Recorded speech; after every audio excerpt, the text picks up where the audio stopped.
मीना की सोने की अंगूठी तालाब में गिर गई और अब वह उसे निकालना चाहती है। जब भी वह पानी में पड़ी अंगूठी को देखकर हाथ डालती है, उसका हाथ हमेशा धोखा खा जाता है। अंगूठी हमेशा उससे अलग जगह पर होती है जहां वह दिख रही है। मीना बहुत परेशान है क्योंकि यह उसकी दादी की यादगार अंगूठी थी। उसी समय उसका बड़ा भाई राहुल मीना की मदद के लिए आता है। राहुल एक गिलास में पानी भरता है और उसमें एक सिक्का डालता है। सिक्का पानी में अपनी वास्तविक स्थिति से ऊपर दिख रहा है।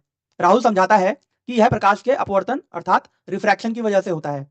जब प्रकाश पानी से हवा में आ रहा है तो उसकी गति तेज हो रही है और इस वजह से नॉर्मल से दूर मुड़ रहा है। इसका मतलब है कि अंगूठी से निकलने वाली प्रकाश किरणें पानी की सतह पर मुड़ रही हैं और मीना की आंखों में पहुंच रही हैं। इन मुड़ी हुई किरणों के कारण मीना को अंगूठी अपनी वास्तविक स्थिति से ऊपर दिखाई दे रही है। पानी का अपवर्तनांक अर्थात रिफ्रैक्टिव इंडेक्स 1.33 होता है, जो हवा के अपवर्तनांक 1.0 से ज्यादा है। इसलिए पानी में प्रकाश की चाल धीमी हो जाती है और यही अपवर्तन का कारण बनता है। राहुल बताता है कि अगर अंगूठी 30 सेंटीमीटर गहराई पर दिख रही है तो वास्तव में वह 30 गुणा 1.33 यानी 40 सेंटीमीटर की गहराई पर है। अब मीना उस अंगूठी को देखती है जो लगभग 45 सेंटीमीटर गहरी दिख रही है। उसने मन में गणना की कि वास्तविक गहराई 60 सेंटीमीटर होगी और उसी हिसाब से अपना हाथ और गहरा डालती है। उसका हाथ सीधे अंगूठी तक पहुंचता है और वह उसे निकाल लेती है।